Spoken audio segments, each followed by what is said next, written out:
O milagre de Lívia. Quando a FI venceu o linfoma, Paulo nunca esqueceria aquele dia em que o médico olhou nos seus olhos e disse, com voz firme, mas cheia de compaixão: seu caso é grave, senhor. Linfoma de Hodgkin estágio avançado. Vamos começar a quimioterapia imediatamente. Ele tinha apenas 28 anos, uma filha de 5, a Lívia, e uma esposa, Mariana, que trabalhava como costureira para ajudar nas despesas. A notícia foi como um socal no peito. Como iria dizer à sua menina que o papai poderia não estar ali por muito tempo? As sessões de quimioterapia começaram e com elas vieram os enjoos, a fraqueza e uma tristeza que parecia não ter fim. O tratamento era caro e mesmo com o SUS, os remédios complementares consumiam todo o salário de Paulo, que trabalhava como mecânico. Mariana chorava à noite enquanto Lívia, inocente, perguntava por que o pai estava sempre deitado e tal pálido. E só um resfriado forte, minha flor, mentia ele, afagando os cachos da filha.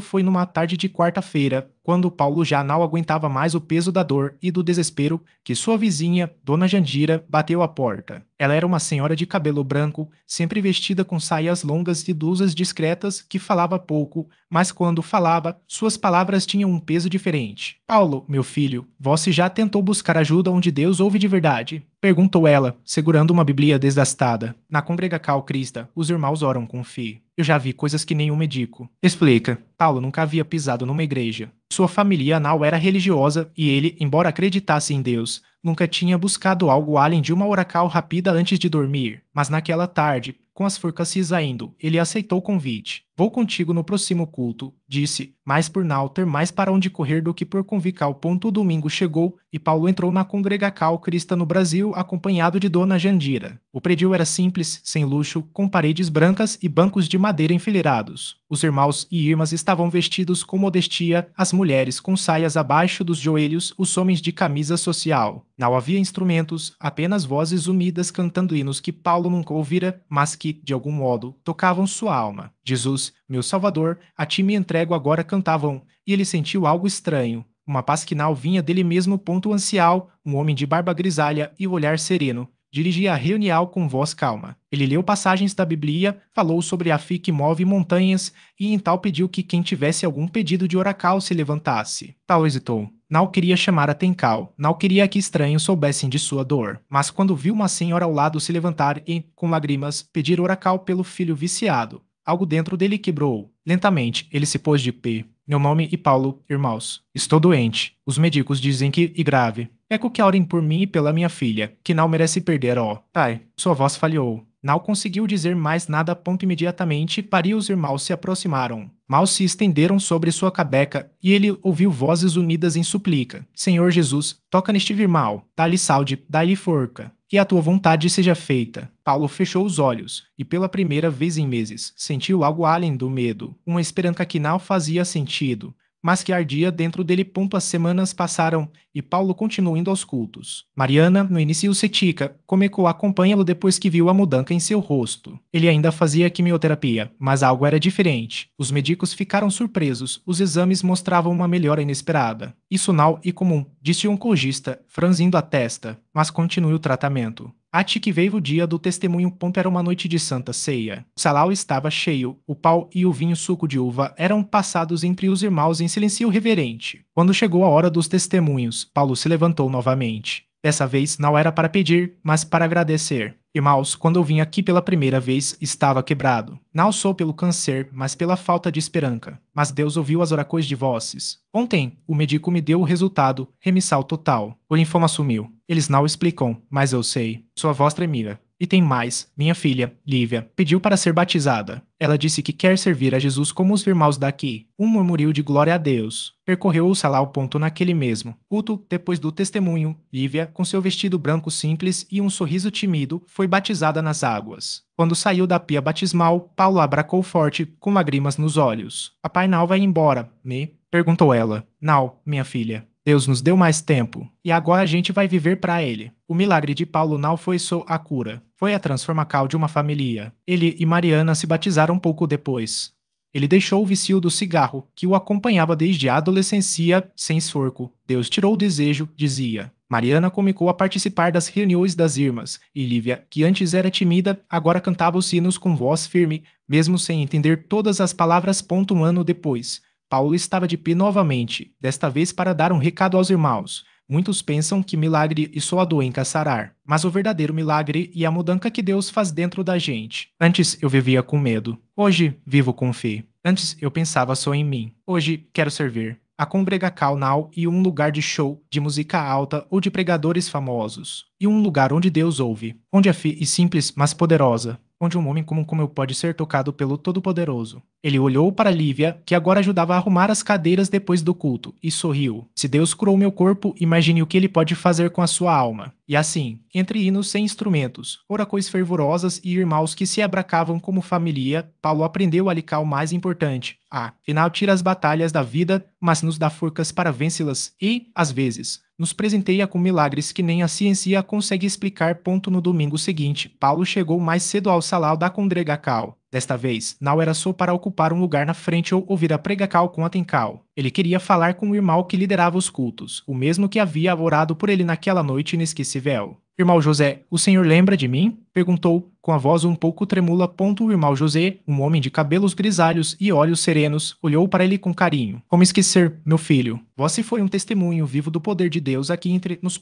Paulo baixou a cabeça por um instante, como se ainda não acreditasse que aquela história era dele. Eu vim pedir uma coisa, lhe hesitou. Quero dar meu testemunho. Não para me exibir, não, mas para que outros saibam que Deus ainda faz milagres. Ele não mudou o ponto. O irmão José colocou a mão no ombro dele, como um pai incentivando o filho. Isso é obra do Espírito Santo em vós, Paulo. E quando Deus toca um coracal, ele quer usar essa vida para abençoar outras. No culto daquele dia, quando Paulo subiu ao pequeno púlpito de madeira, muitos olharam com curiosidade. Alguns já tinham ouvido falar do homem que chegou arrastando os pés e saiu andando firme. Outros não sabiam de nada. Mas quando ele começou a falar, foi como se o próprio salão respirasse junto com suas palavras. Eu vim aqui quebrado. Não só no corpo, mas na alma. Achava que Deus tinha me esquecido, que minha vida não valia mais nada. Sua voz embargou, mas ele continuou. Mas Deus não desiste da gente. Mesmo quando a gente desiste dele. Ele contou como as dores o acordavam à noite. Como os médicos tinham dito que a melhor coisa a fazer era se preparar para o pior. Falou da primeira vez que ele entrou na congregação, arrastando os pés, sentindo vergonha dos olhares. E então, falou daquela noite. Não teve holofote, não teve câmera, não teve ninguém gravando. Só tinha irmãos orando, com as mãos levantadas, chorando junto comigo. E de repente ele fez uma pausa,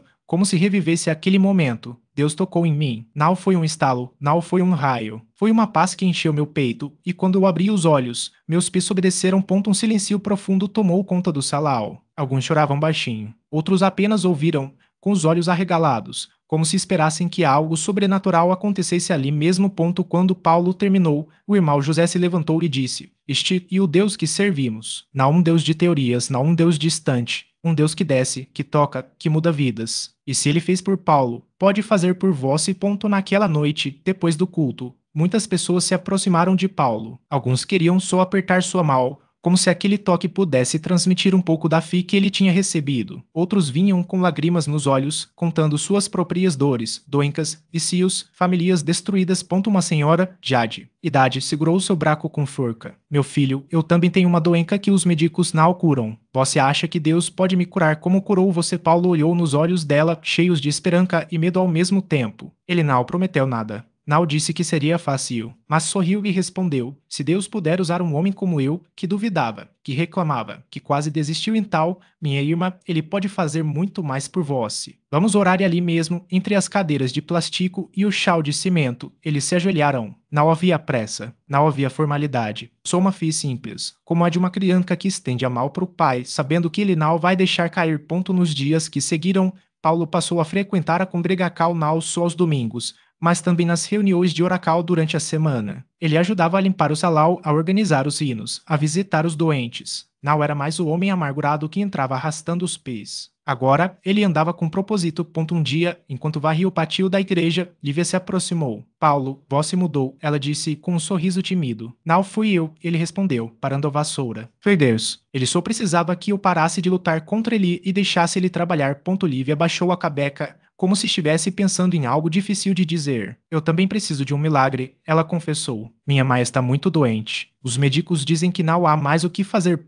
Paulo guardou a vassoura e se sentou ao lado dela no banco de madeira. Então vamos pedir a Deus. Não como quem exige, mas como quem confia. Porque milagre, Lívia, não e sou corpo sarar. Às vezes, e a paz que vem quando a gente entrega tudo nas mãos dele.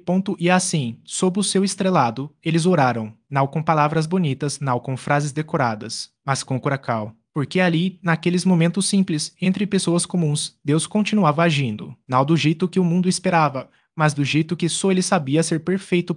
E a cada vida transformada, a fé daqueles irmãos crescia. Porque eles tinham visto com seus próprios olhos, onde há um coracal sincero e uma igreja que ora, Deus não fica em silêncio. Ele age. E isso, para eles, era o maior de todos os milagres. Os dias passaram e Lívia continuou indo à igreja, mesmo com as dores ainda presentes. Não era mais a mesma mulher que havia entrado pela primeira vez naquele salão de madeira. Agora, ela olhava para os irmãos com outros olhos, via a fidelis não como ingenuidade, mas como uma forca que ela também queria ter. Paulo, sempre atento, percebeu a mudança. Não era a cura física que tinha transformado Lívia, pelo menos, ainda não. Era algo maior. A certeza de que não estava sozinha. Uma tarde, depois do culto, a irmã Maria, aquela senhora de mãos calejadas que sempre servia o café com um sorriso, se aproximou dela. Lívia, hoje eu sonhei com você, disse baixinho, como se compartilhasse um segredo. Vi você de pé, louvando a Deus com as mãos levantadas. E ouvi uma voz, dizendo, a minha graça te basta. Lívia sentiu um arrepio. Não era a primeira vez que ouvia falar de sonhos assim na igreja. Muitas historias circulavam entre os irmãos, pessoas que tinham sido avisadas em sonhos sobre curas, protecões, até mesmo sobre decisões importantes. Ela não duvidava mais. Algo dentro dela dizia que aquilo era real. Naquela noite, o pastor anunciou que haveria uma vigília de oracal especial. Não era um culto comum, era um momento só para buscar a Deus com mais intensidade. E visitou. As dores estavam piores, e a ideia de passar horas ajoelhada no chão de cimento assustava. Mas quando viu Paulo olhando para ela com aquele mesmo olhar firme de sempre, ela soube que não poderia ficar de fora. Vamos, irmã, ele disse, estendendo a mão. Deus não vai te deixar no chão.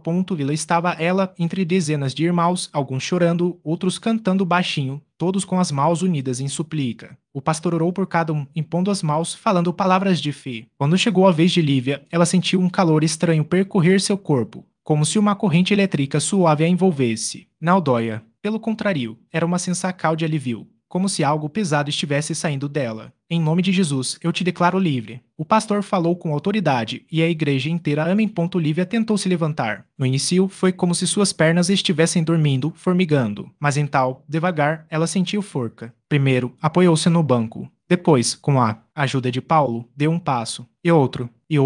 Os gritos de alegria explodiram no salão. Irmãos corriam para Brácala, mulheres choravam, homens davam glórias a Deus. E Venal acreditava. Ela estava de pé, sem muletas, sem dor. E milagre! Alguém gritou e era. Não daqueles que aparecem na televisão com holofotes e câmeras. Era um milagre simples, entre pessoas simples, num salão de igreja humilde, onde o chão era de cimento e as paredes de madeira. Mas era real. Tanto que, quando Lívia olhou para suas próprias mãos, trêmulas de mocal, ela viu algo que nunca tinha notado antes. Suas unhas, antes roídas pelo nervosismo, estavam crescendo. Era como se até os pequenos detalhes do seu corpo estivessem sendo restaurados. Nos dias que seguiram, a notícia se espalhou. Vizinhas que antes torciam o nariz para CCB agora paravam Lívia na rua, querendo saber como tinha acontecido. Ela não tinha respostas complicadas. Só dizia, eu entreguei para Deus. E ele fez e era isso que mais comovia as pessoas. Não era a cura em si, era a história por trás dela. Uma mulher que tinha perdido a esperança, uma igreja que não desistiu, um Deus que o ouviu.